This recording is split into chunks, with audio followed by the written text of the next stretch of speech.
पोल्छ यो के गर्नु यो जनासानेको यो कस्तो लाग्यो यो हाम्रो खेताला छ अहिले घरमा को खेताला यो के गरेको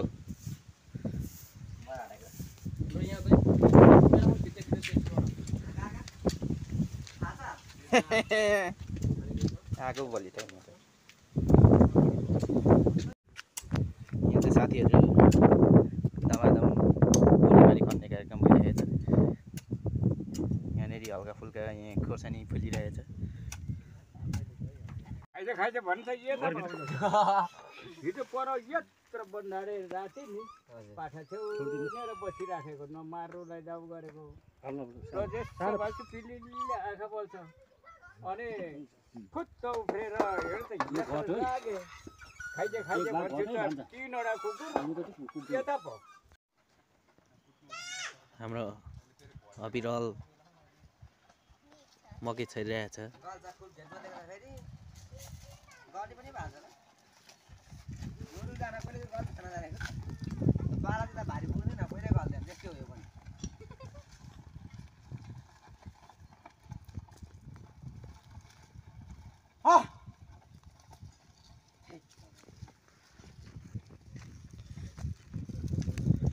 अविरल हाम्रो अविरल चाहिँ आज मकै छर्दैछ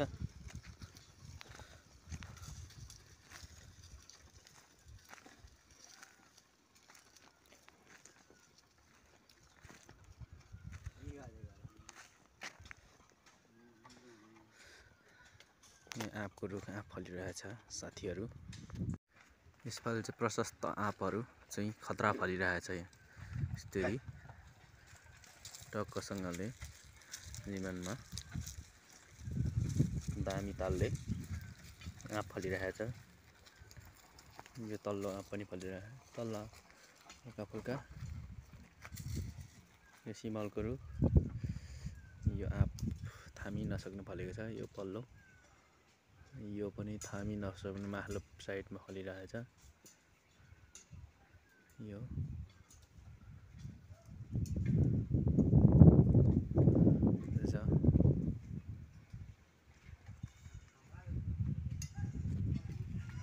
यसपालि चिउरी पनि खतरा फलिरहेछ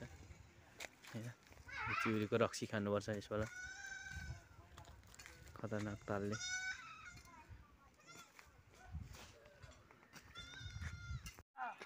हाम्रो भाइहरू चाहिँ अन्तरे र जन्तरे चाहिँ हलो जोतिरहेछ अब टक्कसँगले टारबारीमा ल के छ सुरेश अन्तरे एकदम ठिकठाक छ अन्तरे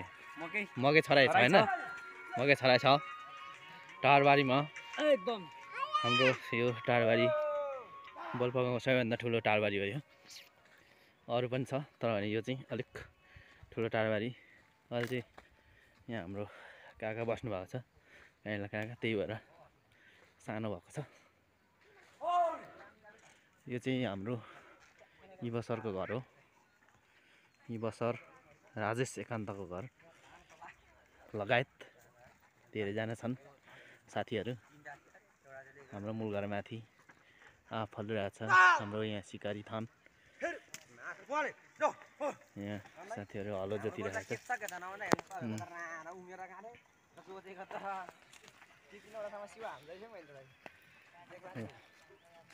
दाजुभाइ यहाँ चाहिँ मिलेर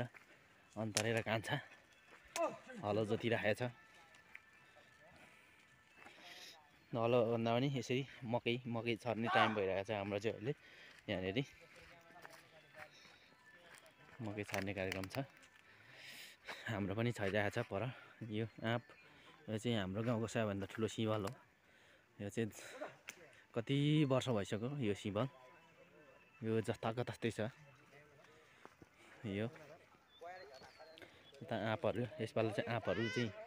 अत्यन्त खतरा तरिकाले चाहिँ फलेको छ यस्तो छ है दा पारिपट्टि यस्तो देखिन्छ रोबोलुङ डाँडा पालिका हाम्रो यता यो हाम्रो ठुलो बुढो आँप चाहिँ काटेर यस्तो भइरहेछ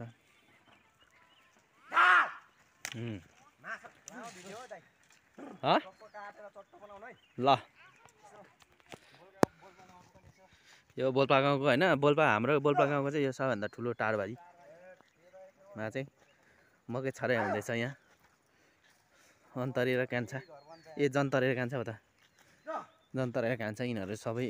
एकै खालको छ त्यही भएर बिस हालिन्छ भोलि हालिन्छ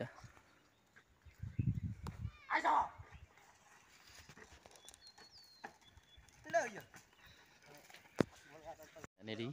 भिडियो खिच्ने कार्यक्रम गरिरहेको छु भाइहरू हलो जोतिरहेको छ अब यहाँनिर यो चाहिँ हाम्रो कोदालो हो कोदालोले यहाँ यो चाहिँ छेउकुना खन्नुपर्छ छेउकुना खन्ने कोदालो भन्छ यसलाई छेउकुना खन्नुपर्छ डल्लाहरू फोर्नुपर्छ